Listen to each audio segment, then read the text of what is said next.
하늘에 계신 우리 아버지, 오늘 아침에도 우리에게 힘을 주시고 말할 수 있는 힘, 생각할 수 있는 힘, 보고 듣고 느낄 수 있는 힘을 주셔서 감사합니다.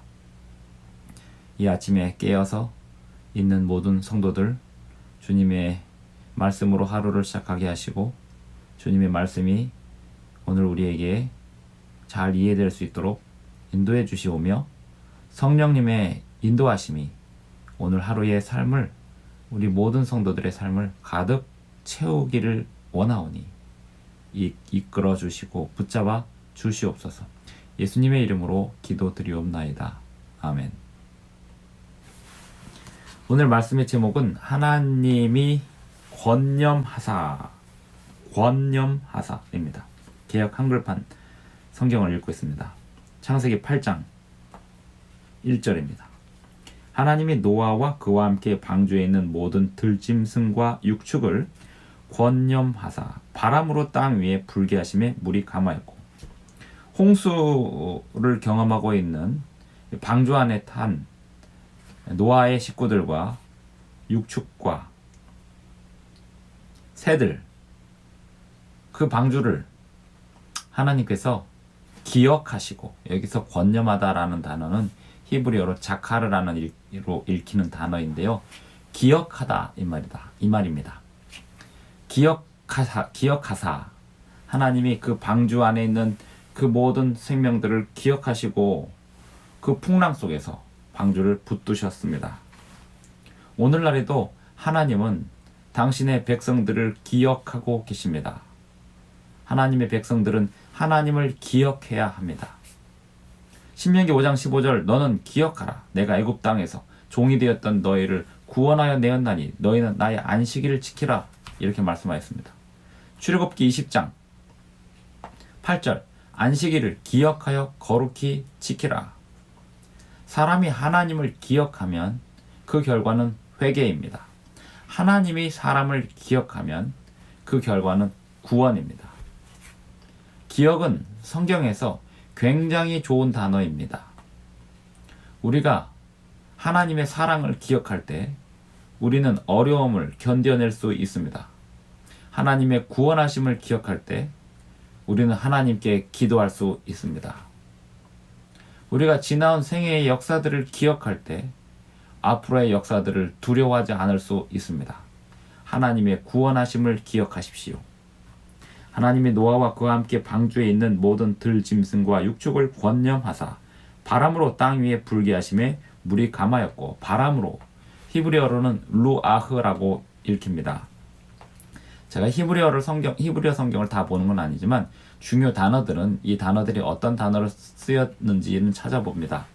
바람으로 루아흐, 여기서 이 루아흐는 바람으로 해석이 됩니다만, 창세기 1장 2절에서 땅이 혼돈하고 공허하며 흑암이 깊음 위에 있고 하나님의 영은 수면 위에 운행하시니라 할 때에 하나님의 영으로 쓰인 단어, 그 단어가 루아흐였습니다. 성령으로도 번역될 수 있는 단어입니다. 성경에서 성령은 종종 바람으로 비유가 됩니다. 요한복음 3장에 보면 니고데모에게 거듭난 사람에 대한 이야기를 합니다. 한번 찾아볼까요? 요한복음 3장 보겠습니다. 요한복음 3장 제가 읽겠습니다. 요한복음 3장 6절, 육으로 난 것은 육이요 성령으로 난 것은 영이니 내가 너에게 거듭나야 하겠다 하는 말을 기히 여기지 말라. 바람이 임의로 불매 내가 그 소리를 들어도 어디서 오며 어디로 가는지 알지 못하나니 성령으로 난 사람은 다 이러하니라. 여기서 바람으로 성령이 비유되고 있습니다. 성령의 사역은 바람처럼 어디서 와서 어디로 가는지 알지 못하지만 분명한 변화를 일으키는 사역이 성령의 사역입니다. 남풍이 불어오면 따뜻해집니다. 북풍이 불어오면 추워집니다. 바람은 눈에 보이지 않지만 분명한 영향이 있습니다. 하나님이 이 방주 안에 있는 노아와 그 식구들과 육축과 새들을 기억하시자 바람을 불어 일으키심에, 바람으로 땅 위에 불게 하심에 물이 점점 감하였습니다.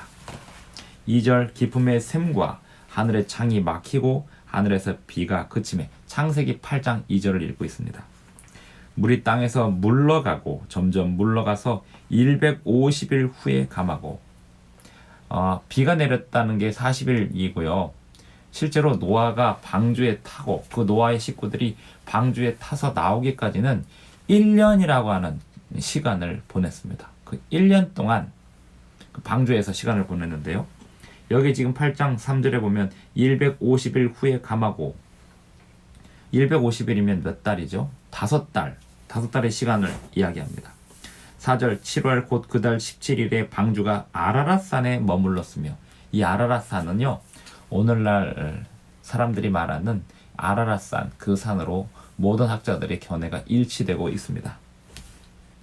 물이 점점 감하여 10월 곧 그 달 1일에 산들의 봉우리가 보였더라. 산들의 봉우리가 보였다는 건 이 방주 아라랏산이라고 하는 그 지역, 방주가 머물렀다고 하는 그 지역은 산들이 여러 개 이렇게 있어서 그 안에 좀 편안하게 안착할 수 있는 그런 환경이 있습니다. 물이 점점 감하여 10월 곧 그 달 1일에 산들의 봉우리가 보였더라. 6절 또 40일을 지나서 노아가 그 방주에 지은 창을 열고, 노아가 창을 연 다음에 한 행동이 뭐냐면 까마귀를 내어놓습니다. 까마귀는 냄새를 잘 맡는 새이기 때문에 이 까마귀가 날아다니면서 먹을 것이 있는지 이렇게 확인차 전령을 보내는 것입니다. 까마귀를 내어 놓음에 까마귀가 물이 땅에서 마르기까지 날아 왕래하였더라. 8절 그가 또 비둘기를 내어 놓아 지면에 물이 감한 여부를 알고자 하매, 나와도 되는지 안 되는지 지금 까마귀를 보내고 비둘기를 보내면서 확인을 하고 있습니다. 9절 온 지면에 물이 있으므로 비둘기가 접촉할 곳을 찾지 못하고 발 디딜 곳을 찾지 못하고 방주로 돌아와 그에게로 오는지라. 그가 손을 내밀어 방주 속 자기에게로 받아들이고 또 7일을 기다립니다. 이 노아의 시대에 7일 단위로 새를 내보는 이 장면만 봐도 일주일 주기가 잘 지켜지고 있었음을 알 수 있습니다. 7일을 기다려 다시 비둘기를 방주에서 내어놓음에 저녁 때에 비둘기가 그에게로 돌아왔는데 그 입에 감람 새 잎사귀가 있는지라. 이에 노아가 땅에 물이 감한 줄 알았으며 또 7일을 기다려 비둘기를 내어놓음에 다시는 그에게로 돌아오지 아니하였더라. 이렇게 해서 이 물이 점점 감해지는, 해수면이 지구 땅 전체를 다 덮고 뒤덮고 있었잖아요. 근데 물이 쫙 빠지는 그 시간들을 설명하고 있습니다. 지구 전체의 사건이었어요. 홍수는. 13절 601년 정월 곧 그 달 1일에 지면에 물이 거친지라. 노아가 방주 뚜껑을 제치고 본즉 지면에 물이 거쳤더니, 물이 다 거친 걸 보았는데 노아가 방주 뚜껑을 열고 위에 올라가서 본 것입니다. 2월 27일에 땅이 말랐더라. 15절 하나님이 노아에게 말씀하여 가라사대 너는 내 아내와 내 아들들과 내 자부들로 더불어 방주에서 나오고 너와 함께한 모든 혈육 있는 생물 곧 새와 육축과 땅에 기는 모든 것을 다 이끌어내라. 이것들이 땅에서 생육하고 땅에서 번성하리라 하시매. 노아가 그 아들들과 그 아내와 그 자부들과 함께 나왔고 땅 위의 동물 곧 모든 짐승과 모든 기는 것과 모든 새도 그 종류대로 방주에서 나왔더라. 노아가 여호와를 위하여 단을 쌓고 모든 정결한 짐승 중에서와 모든 정결한 새 중에서 취하여 번제로 단에 드렸더니. 노아의 식구들이 홍수가 마치고 나와서, 이 땅에 나와서 가장 먼저 한 일이 무엇이라고요? 노아가 여호와를 위하여 단을 쌓고 모든 정결한 짐승 중에서와 모든 정결한 새 중에서 취하여 번제로 단에 드렸던. 하나님께 예배한 것입니다. 하나님의 백성들은 언제든지 모든 새로운 시작에 하나님께 예배합니다. 21절 여호와께서 그 향기를 흠향하시고, 이 향기를 흠향하신 것은 뭐냐면 하나님의 백성이 하나님을 기억하고 새로운 인류를 시작하는 이 모습을 기쁘게 받으셨다 이 말입니다.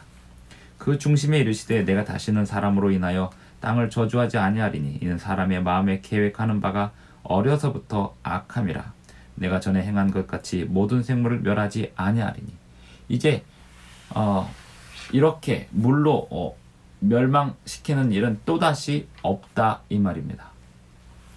22절 땅이 있을 동안에는 심음과 거둠과 추위와 더위와 여름과 겨울과 낮과 밤이 쉬지 아니하리라.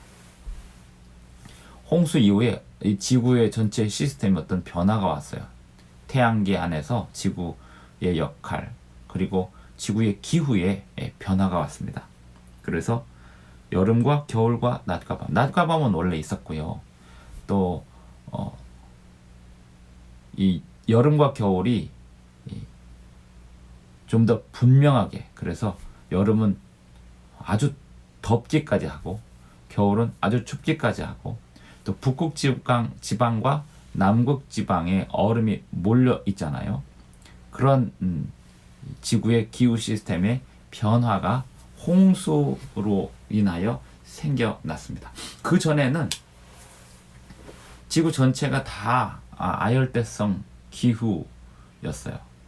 아열대성이라는 말은 제가 정확하게는 잘 모르는데 저도 어떤 책에서 본 말입니다. 이 모든 지구 전체의 환경이 살기 좋은 환경이었다는 말입니다. 그 시베리아 지방의 맘모스가 그 아열대성 식물을 먹고 소화도 되기 전에 얼어 있는 채로 발견이 됐잖아요. 화석이 발견이 된 게 아니고 이 거대한 코끼리 같은 동물이 발견이 되었습니다. 다 아는 이야기죠. 그 얘기는 그 지역의 기후가 그 식물을 담을 만큼 따뜻했다 이 말입니다. 지구 전체의 변화가 왔고요. 홍수로 인한 결과로 오늘날 전 세계에서 홍수의 흔적이 발견이 되고 있습니다. 산꼭대기에서 조개 화석들이 막 발견이 되는 것만 봐도 알 수 있고요. 지구 전체에 홍수의 흔적들 화석으로 확인할 수 있습니다. 일단 화석이라는 건요, 시간이 많이 흘러가서 생기는 게 아닙니다. 화석은 갑자기 눌려야 생기는 겁니다. 짐승이 죽어서 시간이 많이 흘러가면 그 흙이 덮이고 시간이 많이 흘러가면 어떻게 되죠? 썩어서 없어져요. 이게 화석이 된다는 건 갑작스런 압력에 의해서 쫙 생겨나는 게 화석입니다.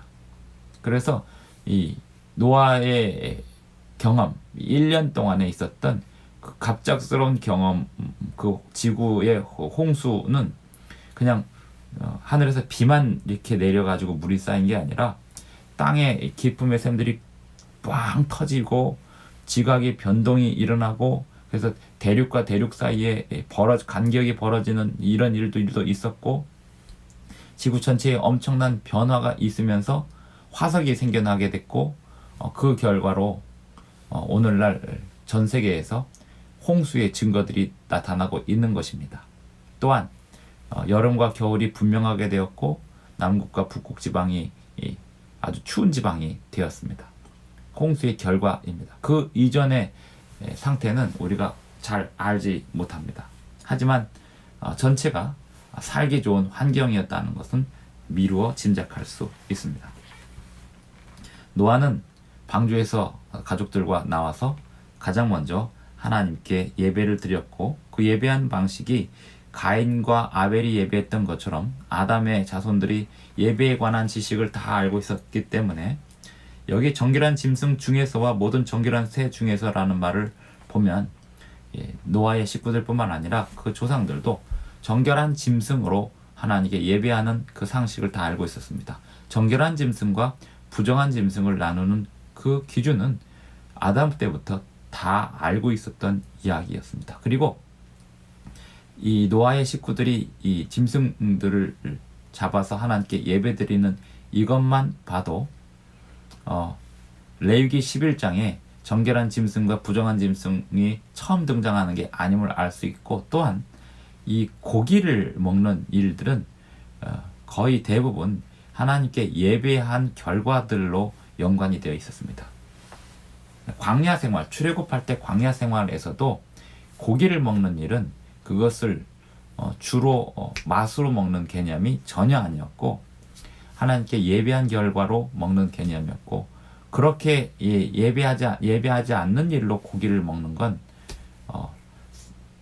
인식 속에 뭔가 이렇게 생명을 죽이는 그런 인식이 이스라엘 백성들 구약 시대의 창조 당시 그리고 출애굽 당시, 그래서 그냥 맛으로 먹기 위해 이렇게 고기를 죽이는 일들은 사실은 성경적인 의미에서는 좋은 의미로 받아들이지 않는 게 맞습니다.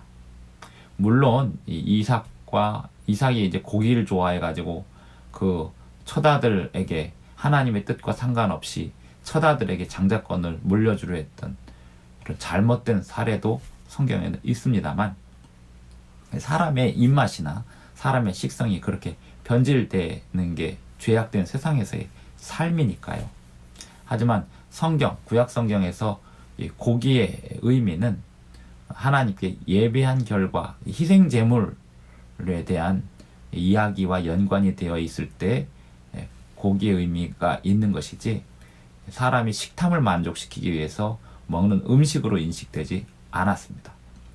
노아가 방주에서 나온 다음에 하나님께 예배하기 위하여 짐승들을 잡고 정결한 짐승들을 잡아서 하나님께 예배하였습니다.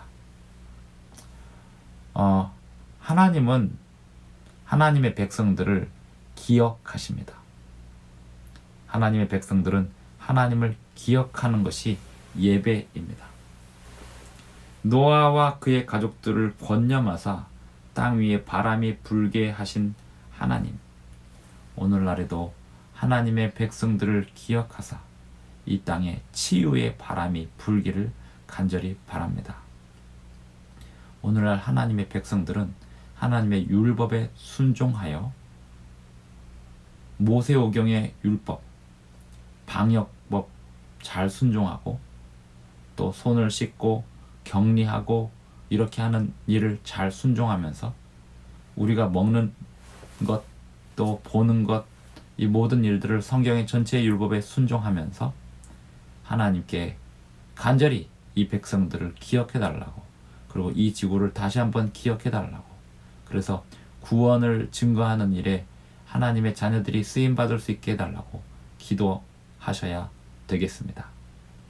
뿐만 아니라 모든 사람이 이 코로나로 고통받고 있는 이 시대에도 분명 우리가 할 수 있는 일들이 있습니다. 제가 아침에 새벽 5시 30분, 어떤 사람들에게는 이미 5시 30분도 새벽이 아닐 겁니다. 진짜 새벽부터 일하시는 분들에게는 5시 30분이 그렇게 이른 시간이 아닙니다. 하지만 이 5시 30분에 많은 사람들이 깨어서 하루를 시작하는 이 시점에 서로 얼굴도 보지 못하고 일을 하고, 또 예배도 교회 가지 못하고 하나님 앞에 홀로 기도해야 되는 사람들을 위해서 홀로 있는 게 아닙니다. 우리는 서로 연결되어 있습니다. 그리고 저는 여러분을 위해서 기도하고 있고, 하나님이 우리를 기억하고 계십니다는 메시지를 전하기 위하여 이렇게 아침에 방송을 하고 있습니다. 하나님은 우리 성도님들을 기억하고 계시고, 또 저는 이 이 코로나가 언제 물러갈지 모르겠지만 할 수 있는 한 이러한 시기가 계속해서 진행되는 한 성도님들을 기억하는 의미에서 그리고 함께 기도하고 혼자가 아니심을 알려드리기 위해서 인식시켜드리기 위해서 아침 5시 30분에 매일매일 방송으로 실시간으로 생방송으로 찾아뵙도록 하겠습니다. 기도하겠습니다. 하늘에 계신 우리 아버지, 우리를 기억하여 주시옵소서. 우리 또한 아버지를 기억하겠사오니 우리에게 회개의 영을 일으켜 주시옵시고 부어 주시옵시고 이 땅을 기억하여 주셔서 특별히 이 코로나 질병 때문에 아파하고 고통받는 소외된 사람들, 갇혀 사는 사람들 기억하여 주시사 그들이 하나님을 부르짖을 때 응답하시고 이 땅에 코로나를 이제 잠재워 주시사 아버지여 하나님의 백성들이 빛을 발할 수 있게 하시며 또 이 땅의 모든 사람들이 숨통이 트이게 하여 주시옵소서. 많은 사람들이 성경의 법은커녕 국가의 질서도 지키지 않는 까닭에 또 하나님을 믿는다고 하는 사람들이 이 세상에 걱정거리가 되는 이 시대에 우리들이 하나님 앞에 더욱더 올바르게 부르짖고 회개하고 주님의 율법과 세상의 질서를 따르는 가운데 주님께 호소하고자 하오니 우리를 기억하사 이 땅을 치료하여 주시고 치유하여 주시오며 이 땅의 나쁜 질병들을 물러가게 하여 주시옵소서. 우리는 어떻게 기도해야 될지조차 잘 모르고 있습니다. 시간이 계속 흘러갈수록 절망과 낙담이 밀려오듯 하지만 아버지의 말씀을 통해서 이러한 시대를 어떻게 극복해야 할지 깨닫게 하시고 어떻게 기도해야 할지 알게 하여 주시사 주님께 우리가 올리는 그 기도가 우리의 생활에 실천이 되게 하시고 주님의 뜻을 세상에 우리의 삶으로 증거하게 하여 주시옵소서. 우리의 입, 우리의 눈, 우리의 귀, 우리의 손, 우리의 발, 우리의 몸 그리고 우리의 마음을 제어하여 주시고 감독하여 주시사 성령의 바람을 불어 일으켜 주시고 우리를 세워 주시옵소서. 예수님의 이름으로 기도드리옵나이다. 아멘. 네, 영상은 이렇게 마치고요. 오늘 하루 좋은 하루 되십시오. 여기서 마치겠습니다.